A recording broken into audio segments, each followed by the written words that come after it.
the Financial Sense Midweek Edition with Jim Puplava, delving in-depth with authors and experts into the key economic issues.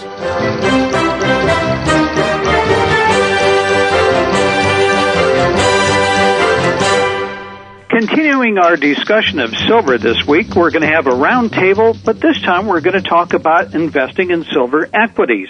Joining me on the program is Dawoud and Jason Burack, and they are authors with Chris Marchese of Treasure Hunting for Precious Metal Stocks. And gentlemen, let's begin our discussion with, I think, everybody's well aware of the headlines, the debt ceiling, trillion-dollar deficits, money printing all around the globe, not just here in the U.S. We find it in Europe and around the globe. You guys recently penned a piece on silver, and just out of curiosity, what caused you to look at silver versus, let's say, gold, platinum, or any other precious metal? Well, Jim, thank you for having me on. My name is Dawoud. I am one of the co-authors for Treasure Hunting, and that's a great question. First of all, we like to say that we like gold, but we love silver. The fundamentals for silver is a lot stronger than gold, mainly because it's been used in the industry. It's been used in solar panels, it's been used in iPads, cell phone, computers, and TVs. Just last year in 2010, the demand for silver was 64 million ounces just to make those solar panels. And it's expected to go up to 150 million ounces by 2015. So one of the main reasons is just the industrial usage. Also, a gold coin is very expensive. I mean, one gold coin is $1,600 an ounce, over $1,600 an ounce, and not many people can afford that. So they tend to look at silver more. You can get a silver coin for $40 or over $40. So I believe the demand for silver will be greater than gold just because it's less expensive. Don't we have a situation with silver, for example, where let's say you're using silver in electronics, you're using it in a cell phone, or you're going to use it in a computer. You're just not going to be seeing, let's say, silver people processing scrap computers and cell phones to dig out the silver, like they used to with, let's say, photographs, where we know a lot of scrap silver makes up the supply deficit. Jim, this is Jason Burack. I'll step in and answer that one. We have a saying around here, the world is addicted to cheap silver just like it is addicted to cheap oil and other commodities. With that being said, growing 7+ billion population on this planet here, we're going to have to be a lot more efficient going forward with our natural resources, and silver is going to play probably I can make a very good argument, one of the top roles in creating efficiency. Silver in electronics is used very, very efficiently now in very small amounts, but because it's used so efficiently, that makes it very tough to recycle and recover. And along with that, because it's used in so many industrial applications, as you mentioned, solar panels, photography, disinfectants, antimicrobial applications, conductors for electricity, it's used in so many industrial applications, but then I want to come back to investor demand because, as Mo was just mentioning, how many people can afford to go out and buy, let's say, a 1-ounce gold eagle that's probably going to cost you $600 or, let's say, $1,650 or more? You compare that to, let's say, a 1-ounce silver eagle where you might be able to get over $45 for a coin. That's certainly a lot more affordable than, let's say, a gold eagle. Yeah, I would say the industrial demand for silver is inelastic because it's, used very efficiently. But the real swing demand here, what's really going to, drive the market nuts in terms of price going higher is the investor demand, like you said. That's the real swing demand. And isn't that one of the ones that are probably most difficult to predict? Because I'm always amazed when I read analysts that cover this sector, and you'll look at their long-term forecast, and they'll say, well, we think the long-term price of gold will average $1,000 an ounce, and silver will average $20 an ounce. And, gentlemen, I'm looking at $1,600 gold and $40 silver. I don't know where they come up with these figures, especially with growing demand that we're seeing occur globally.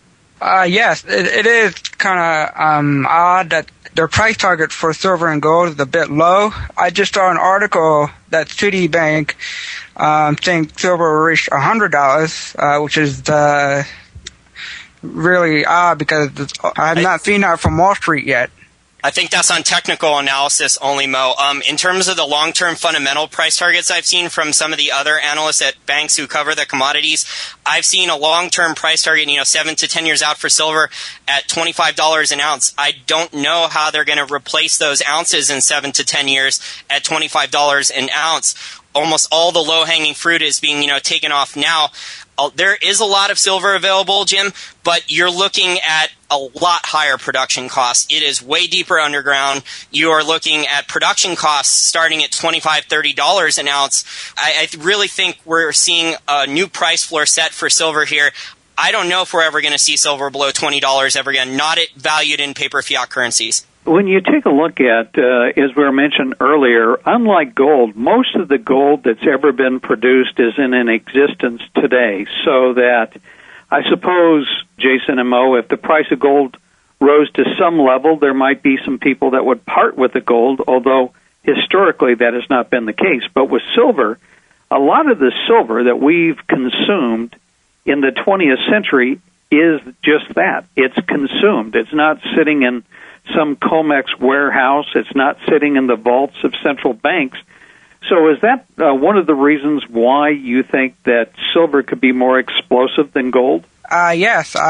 People are finding new usage for silver every day. It's being more used in medicine. People in medicine use silver to kill bacteria. It doesn't prevent any disease, but it does kill bacteria and prevent odor. They use it in clothing.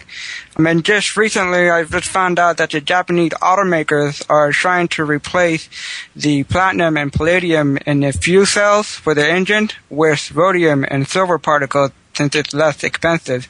Because platinum and palladium is in high-risk political countries like in South Africa and Zimbabwe, so it's more expensive.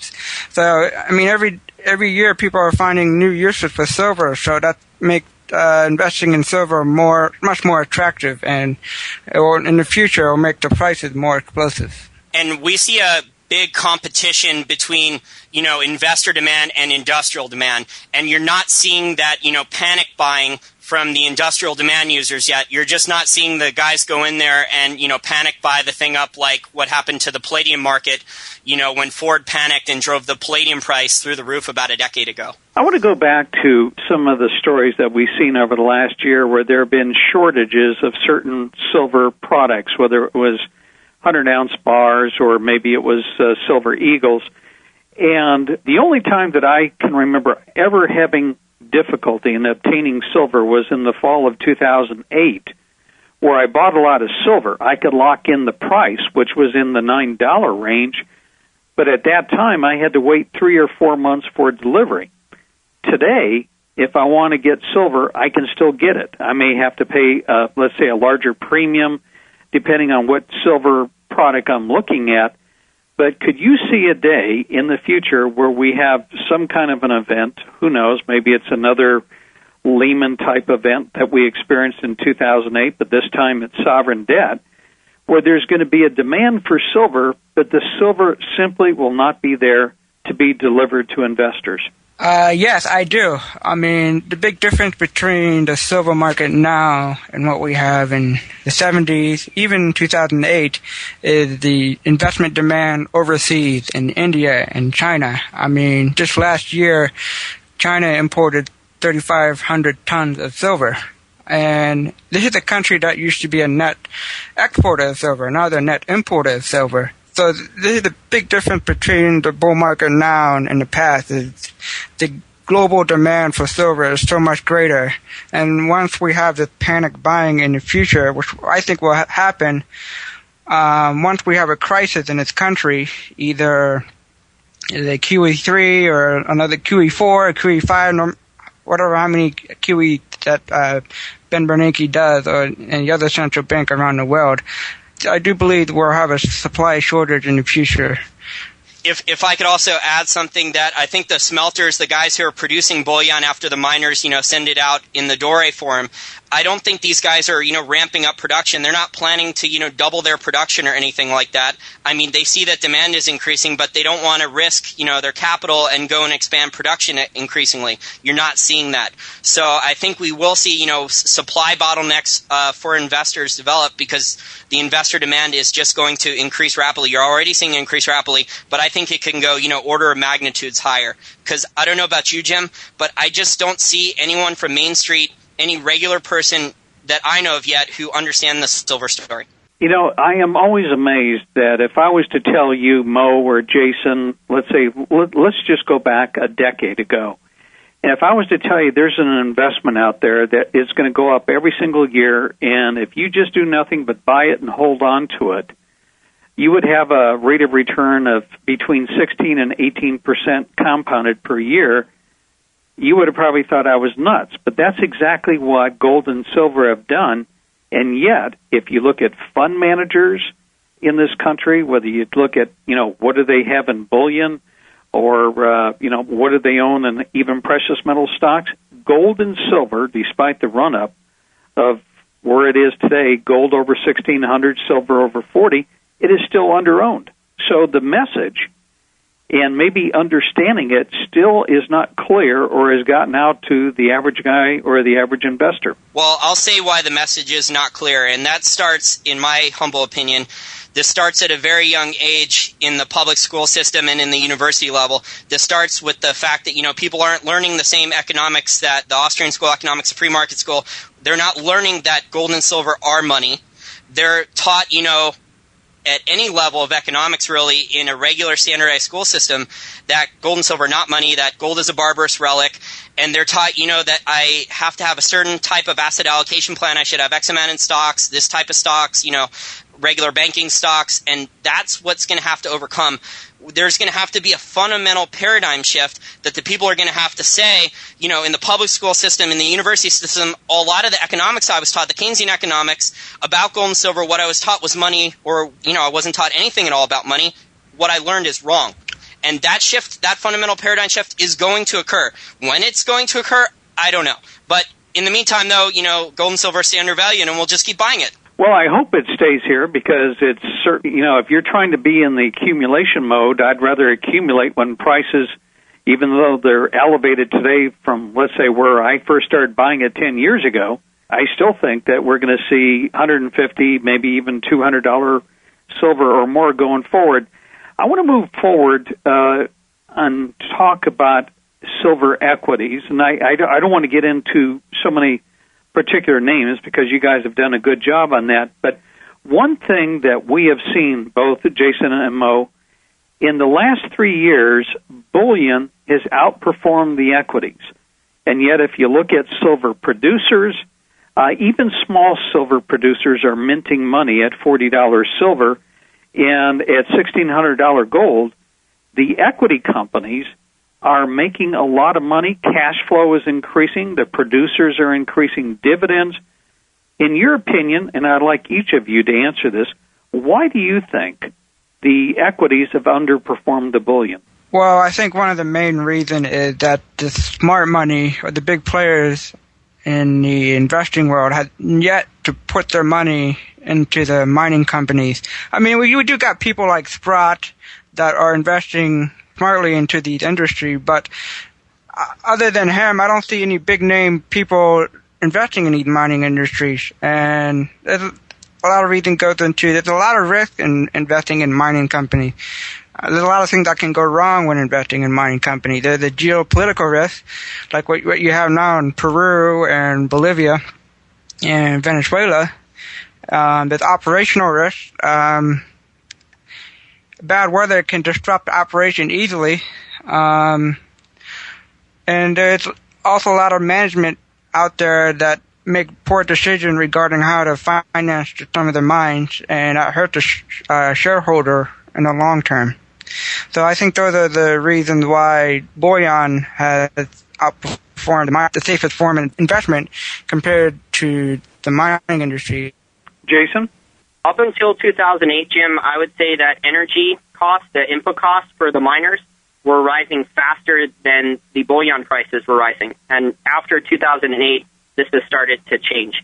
Now, I think astute investors need to understand the difference between a royalty company, a streaming company, and a regular mining company. A streaming company like Silver Wheaton, where their input costs are, 100% fixed, they don't have to worry about, the energy or input costs dealing with that stuff. But I could see that's why, the spread trade was on, and that's why the hedge funds made the money off the spread trade, because they understood that the input costs were rising, faster than gold and silver rising up until really 2008. But now over the last couple quarters here, you're starting to see, the mining companies hit the numbers, and, they're going to have to string more of these quarters together here. I don't know how much longer, maybe another, 4 or 5 quarters together here before you really start seeing the valuations, like a change, a fundamental shift in the opinions of people in the valuations, where they go from trading at a discount to perhaps, trading at a premium. And you're seeing that because of the profit margins. This is one of the few sectors of the economy, and we've looked at a good amount of the other companies, looking for investments in other sectors. This is one of the few sectors where, there's not accounting gimmickry to take on the earnings, where there's, real growth here. There's real, net profit margins are actually increasing. And it looks like, they have their input costs under control for the most part. One thing that I've always done as an investor is at various times in the market, whether you're buying bullion or you're investing in equities, there's a certain sector of the market that's going to be fundamentally cheaper. Like, for example, if you're looking at silver, you might want to buy silver rounds if the premiums on Eagles go up, or if the premiums on the ETFs go up, and some of them now are as much as 20% over net asset value, you might want to go to bars. Likewise with equities. And as I look around, guys, I can buy gold today at $600, $1,600. I can buy silver at, let's say, over $40.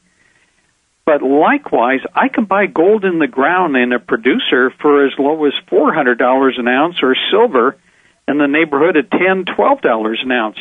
So to me, the equities, given the margins and given the possibility of cash flow and dividends, are a better buy at this point. Would you guys agree with that assumption? Definitely agree. I mean, in the mining industry, one of the things I don't think Main Street, probably Wall Street investors, understand is that you're getting the companies at a discount. I mean, on some of these companies that we have, you're getting those silver in the ground for free. And that's one of the most attractive things about the mining industry. And that's one of the reasons the profit margin are increasing is because the higher silver and gold prices. As they go up, it becomes more economical to take on the risky project that's deep below the earth's crust. And also to take on projects open pit with low-grade metals, because the price is so high now, it becomes economical to take these projects. So I definitely agree that the one of the advantages from owning the bullion is that you get the mining companies at a discount from the market price. Go ahead, Jason. And the reason I think these companies are so discounted is, from a fundamental standpoint, is, like I said, because of the fact that the professors that these guys were taught, their textbooks, they understand, Keynesian economics. Maybe some of them, I hear from so many financial professionals that I'm friends with, I hear this repeated still constantly, a couple times a week, that gold's in a bubble. They repeat everything that's said on the mainstream media, and they're talking about bank stocks. And, you can buy, like you mentioned, you can buy, gold and silver on a discount there. There's good production growth. I mean, they're going to grow reserves. They're going to do everything right, but these people don't understand the mining business, and they don't understand the valuations because they were only taught, discounted cash flow valuations. And you could do discounted cash flow valuations, but the mining business, runs on different metrics, and people don't understand the industry, and they're trying to add.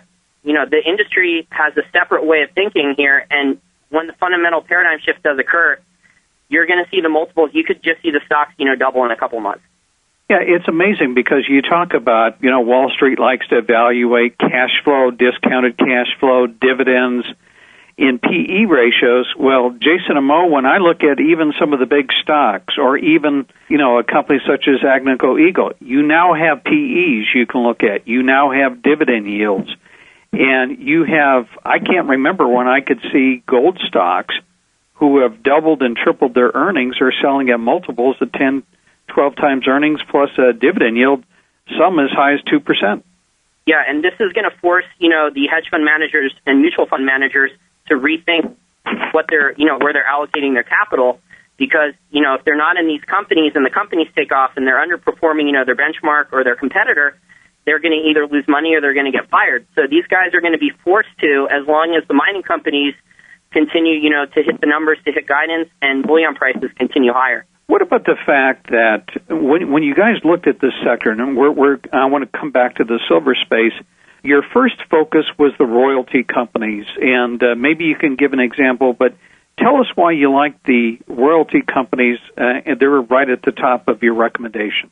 Well, one of the main reasons why we recommend a royalty company is that they don't have to worry about a lot of the risks that the actual mining companies have to deal with every day, such as the operational risk, the money how you're going to fund the project, geopolitical risk, and other factors. I mean, these royalty companies get the metals, these mining companies, at a fixed price. So companies like Silver Wheaton and Franco-Nevada can get the silver or gold at around like $4 or $700 to $400 per ounce. So you will see an increasing profit margin in their fundamentals. Also, if you look at the Silver Wheaton, their operating expenses are low because they only have like 15 to 20 people running the whole company. And they also pay very little taxes since the headquarters is on the Cayman Islands or somewhere in the Caribbean. So that's one of the reasons why we recommend royalty and why we like royalty over the junior miners. They're less riskier, and they don't have to worry about a lot of the operational risks. Let's talk about the pure silver-producing companies that, maybe are producing 5 million ounces on their way to 10 million ounces or 20 million ounces on their way to 30 and 40 million ounces. What about the upside of that? Because obviously if the product I'm producing is going up in price, number one, and number two, I'm producing more of this stuff each year, I'm growing my production, seems like there would be a lot of upside in some of these producers. Well, first of all, with these silver producers, Jim, a lot of these guys are producing, silver as a byproduct still with byproduct tax credits. Some of these larger producers, even at Fresnillo or Pan American Silver, most of them are only producing, 50% silver production or 60% silver production or Hecla.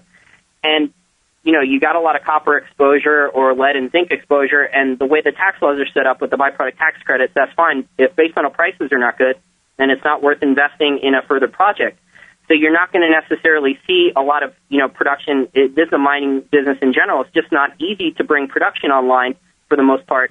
It takes, 7 to 10 years with full permitting here in the U.S. and some states to bring production online. Now, in other countries, maybe it's a little different, but, still at the earliest, maybe it's 3 to 5 years, production timeline, permitting, construction, and then getting into production. So there's going to be, more production brought online soon from some of the silver companies, but their next projects after that and the ones after that, those things are years away. So if you were looking at the silver space right now, would you stick mainly with the royalty companies, or would you be inclined to even maybe go out further on the risk curve and take a look at some of these juniors, which have maybe some of them have been underpriced where they have attractive properties? In other words, if you had, let's say, a $100,000 portfolio in equities, how would you divide that up? Well, first, people need to understand the mining business. If you understand the mining business good, then you can go further up the risk curve. But if you have a very limited knowledge of the mining business and you're just starting to learn it now, you should stick with the production companies first, and more specifically, you should stick with like a Silver Wheaton or a Franco-Nevada or Royal Gold. You should stick with the royalty companies because, as Mo brought up earlier, these guys are, instantly geographically diversified. You have a company like Silver Wheaton who has 30 different projects, 30 or 40 different countries. So these guys are, bringing production online from all these different geopolitical areas. So, if Bolivia decides, they want mining taxes, 50%, or Peru decides, with the new elections, they want to raise taxes 60%, that's not going to completely destroy them as a company. Whereas, with some of these juniors, there was one junior in particular, Jim. It was a really good junior. I had a good position in it. And I lost 25% because of the Peruvian elections. And, this is just something that, even really experienced investors who have been investing in the sector for years, it just happens to us too. How would you allocate a portfolio in terms of bullion versus the equities themselves? So going back to that $100,000 portfolio, give me some examples of percentages if you were, let's say, managing a portfolio. Well, I personally believe that no matter what your risk tolerance is, you should have royalty and streaming companies in your portfolio. But let's start with the bullion metals. I believe that out of the $100,000, people should have 30% invested in bullion, just so they can protect their purchasing power and they have a hedge against the currency devaluation that's occurring around the world. Then after that, I would, depending on your risk tolerance, if I have a high risk tolerance, I would invest more in the junior miners. I don't want to name any specific company, but the companies that are about to come on production or already in production, but not at full capacity, those type of junior companies. But no exploration companies will be in my portfolio. I believe are way too risky, and they're a hit or miss, in my opinion. So maybe a late-stage development play where there's a deposit, maybe there's a pre-feasibility, so that there's less risk on the project versus, let's say, somebody that's going out, staking a plot of land and going to hope to poke some holes and find something. Exactly, Jim. And what we like to do is we like turnaround plays, guys that are in production that have production problems, and, we could see that management's doing the right things in place to turn around the company and get production, into guidance. And we also like, the near-term producers, too, the ones that are, at most a year or two away from production that are, constructing the mine right now that already have their financing in place. We think people should stick with those. But in general, I think people should be geographically diversified. They should have, at least 10 to 12 stocks maybe where they've, diversified the money, because you need to protect yourself from yourself, and you need to protect yourself from the Hugo Chavez model of doing business or whatever is happening, in Bolivia and Peru right now. We don't have final conclusions to what's happening in Bolivia and Peru. And most importantly, if you can't deal with losing, 20 or 30% on what happened, 3 or 4 months ago in some of the silver stocks, if you can't handle that, then 10% of your portfolio needs to be hedged then. People need to learn, with this type of volatility, people need to learn to use the hedges, with options or inverse ETFs. People need to not be afraid to buy, put protection on a GDX, a GDXJ, or an SIL. All right. Well, just out of curiosity, 3 of you have authored this report. It's called Treasure Hunting for Precious Metal Stocks. Both you, Mo Dawoud, you, Jason Burack, and Chris Marchese. How did the 3 of you come together to put together this report? I found it a very excellent read. Well, started off as my idea. The first version of the report, it was just me and Chris Marchese, and Jason Burack consulted us. We started writing this back in November in 2010.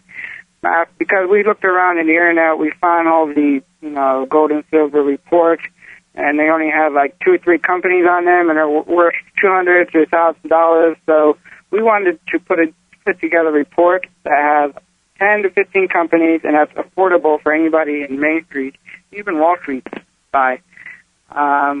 We believe people should hedge against the currency debasement that's going on around the world, and we thought this report would be a good start for people to learn how to invest in the precious metal market. And then after we published the first and second version, Jason Burack came along and started contributing to this report.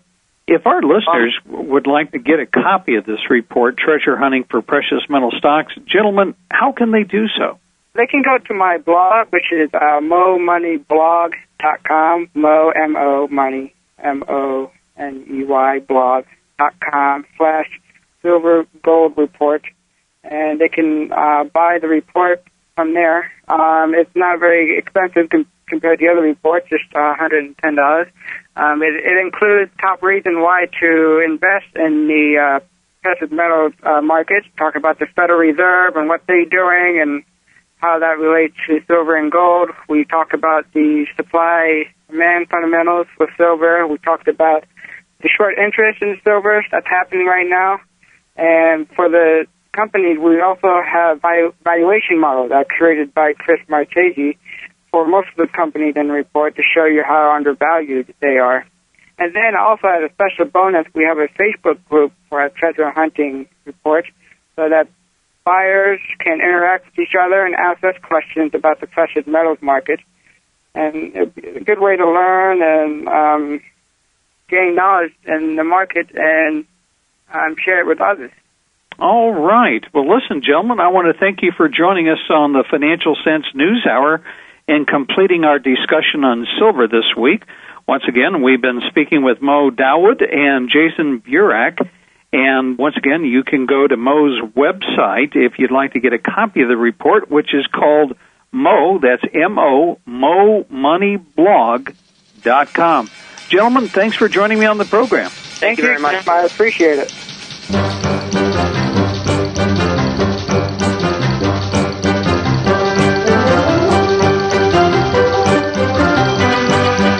You can subscribe to Financial Sense Newshour in the iTunes and BlackBerry podcast libraries or at feeds.feedburner.com/FSN. Find more information about our guests at www.financialsense.com/newshour. Friend us at www.facebook.com/financialsenseonline. For our on-the-go listeners, you can access Financial Sense on your mobile device at m.financialsense.com. The Financial Sense Newshour is for informational and educational purposes only and should not be considered as a solicitation or offer to purchase or sell any securities. The investments, investment strategies, and investment philosophies discussed or presented on the Newshour each involve their own unique risk factors, which are not discussed on the show. Responses to listener inquiries are based on the personal opinions of James Puplava and do not take into account listeners' suitability, objectives, or risk tolerance. Financial Sense Newshour and its parent company shall not be liable for any financial losses that result from investing in any companies profiled on or advertising with Financial Sense, or arising out of the use of any material on the Newshour. Be advised that you invest at your own risk.